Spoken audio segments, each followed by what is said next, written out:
Hi, Kevin here. Welcome to my kitchen.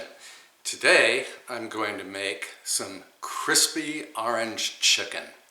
It's a famous Chinese American dish and of course it's totally delicious. First thing you will need is some chicken. And I'm using chicken thighs that I cut into small pieces. It really helps to freeze the thighs for a couple of hours first. Then they're really easy to cut up. And I'm using about 1¼ pounds worth of chicken thighs. And then you will need the whites of 4 large eggs. And I already have 3 whites in here. So in the odd event that you have never separated an egg in your life, this is how you do it. Don't crack the egg against the side of a bowl because you'll get shells in the works. Crack it straight down on its side and then let the white just ooze into a medium bowl. There we are. And here are the yolks. I'm going to freeze them. Now to the whites, add 2 tablespoons of cornstarch. Yeah, orange chicken is very similar to another popular Chinese American dish called sesame chicken. And both the recipes start out the same way, with the egg whites and the cornstarch. And then you whisk this together just until the egg whites start to foam. Okay, and there we are. It's foamy. Then in goes the chicken.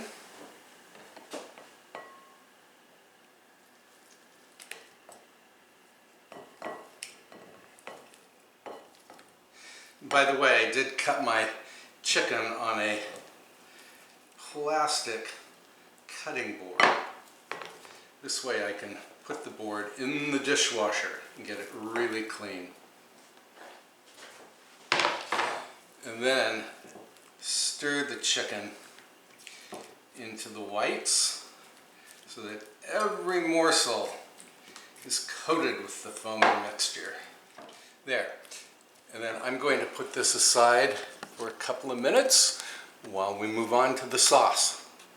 There are no exact ingredients or proportions for the sauce, so do feel free to play around with the ingredients and measurements that I'm using. The most important thing you'll need is 3/4 cup of orange juice. Now, if at all possible, make your sauce in a non-stick skillet. Okay, and I've set the skillet over medium heat. Actually, I'm going to go to medium-low. And then in goes the orange juice. Yay! And to the orange juice, I'm going to add 1 tablespoon of brown sugar. And 1 or 2 minced garlic cloves, or you could use what I'm using, garlic paste. 2. That's about the equivalent of 2 minced cloves, without all of the work. And then add some fresh ginger, or I found this nifty squeezed ginger. We need, about tablespoon of that, although you could use less. Again, use the measurements that you prefer. And then some red pepper flakes and some white vinegar. You could use rice vinegar if you have it. I do not. About a tablespoon. And naturally we need some soy sauce. And if you're on a gluten-free diet, you can use gluten-free Tamari sauce. About a tablespoon.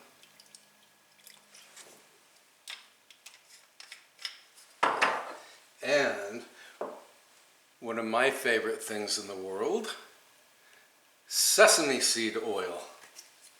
About a quarter teaspoon. Actually, about a teaspoon. Why not?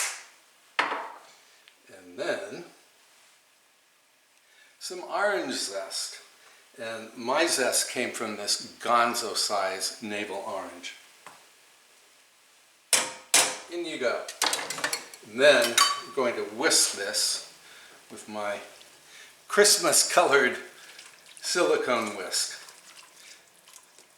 I'm using silicone because this is a non-stick skillet and you really don't want to use metal on any non-stick surface. It's going to whisk this until it comes to a bubble. And the sauce will start to thicken a little bit as it comes to the boil. Later on, we will be adding a cornstarch slurry to this. Oh, this smells wonderful. It smells very citrusy. Okay, we are coming to the boil. And this can go off heat. Okay, we're getting ready to fry up the chicken.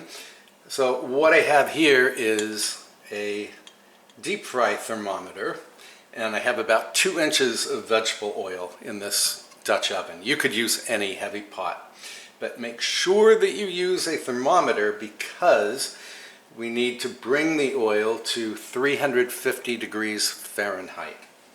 Now the reason I'm being very fussy about using a thermometer to heat the oil is because if the oil is too cool when I put the chicken in, the chicken will simply absorb the oil and the chicken will be greasy.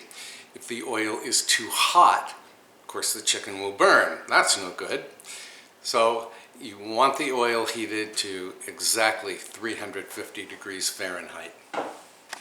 Okay, while we're waiting for the oil to heat, grab a plate or a platter and line it with a few layers of paper towels.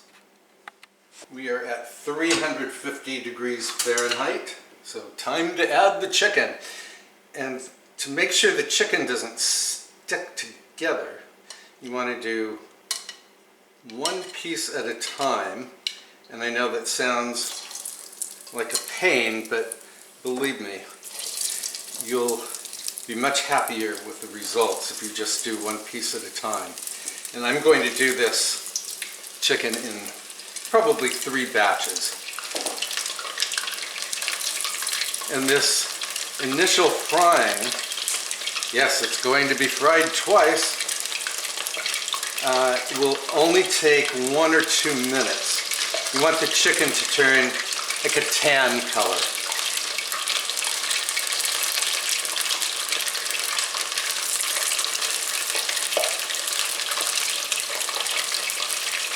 Keep an eye on your thermometer,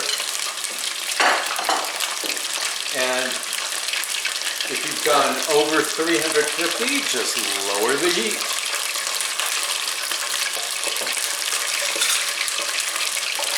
Let's have a look at this. See, this is what I mean. It's like a tan color.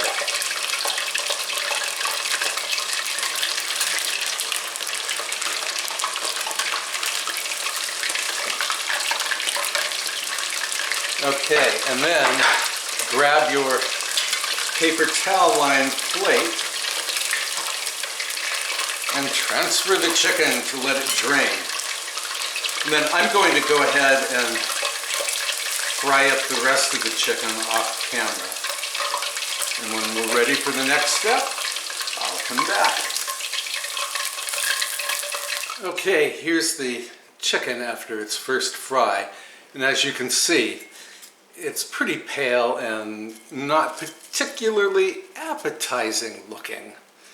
So here's what we're going to do next. I'm going to plunge all of this chicken back into the oil until it turns golden brown and the crust really sets up. I'm going to try to do this very carefully.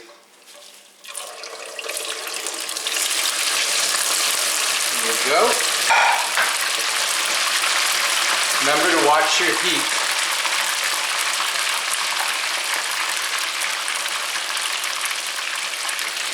Let's see. Now, this is very quickly going to turn an appetizing shade of, oh, let's say walnut. Maybe not quite walnut, maybe chestnut.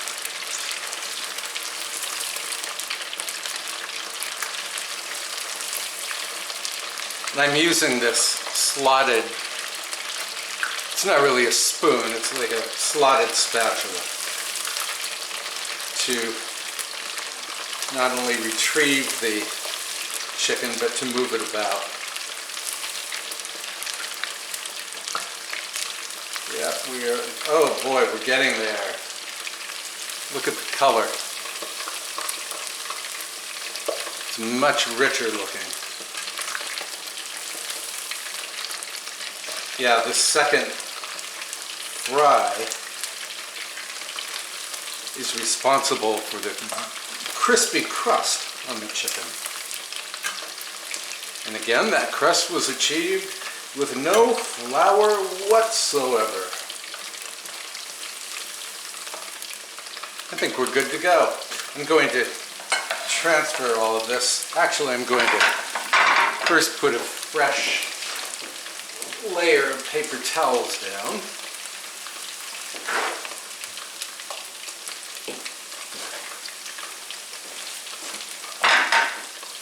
Cut the heat. And then on it goes. Oh, this is gorgeous. Okay, for the final step, return the sauce to medium-low heat, and then measure out a 1/4 cup of orange juice. And to thicken the sauce, add, oh, about a teaspoon or so of cornstarch to the juice, and whisk it together to make a smooth slurry. And then, are you ready? Add the orange juice, cornstarch slurry to the sauce, and then stir. I'm going to increase the heat a bit. Stir again with the silicone whisk until the sauce thickens, and this won't take long at all. It's already thickening. Cut off the heat and add all of the chicken to the sauce. And then, so grab another spoon. I'm going to toss the chicken so that every morsel gets its coating of the orange sauce. And again, this smells just, well, smells citrusy, smells like sunshine, okay? I don't know about you, but I'm really hungry. In fact, my tummy is growling. So let me show you how to plate this up. So I have some leftover rice from last night. I just heated up in the microwave and putting it in this little bowl. I thought a bowl might be a little more attractive than a plate, you know, just for a change. And then I'm going to add some of this stunning chicken.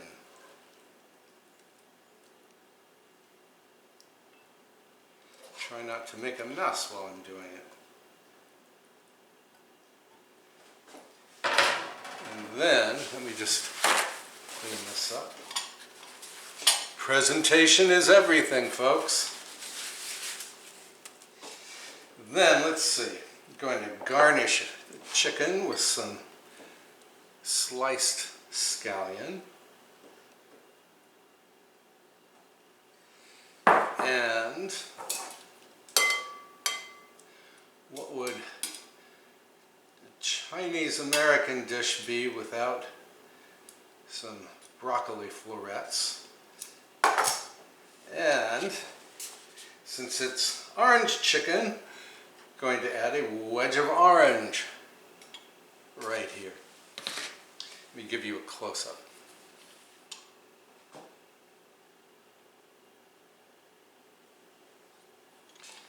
Time for a taste. Bottoms up.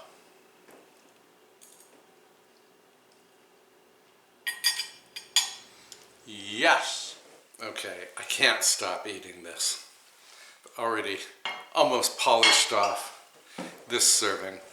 I hope you'll give crispy orange chicken a try someday. As you've just seen, it's really easy to do, and believe me, it's so delicious you will scream. So please subscribe to this YouTube channel if you haven't already. Please give the recipe a big thumbs up and post a comment below because I love reading your comments. I will see you next time with another delicious recipe. Bye for now. I'm back. I forgot to tell you, I will put the list of ingredients in the description box below. And check out Mr. Fox's serving. It's even better looking than mine was. I'll see you soon. Bye-bye.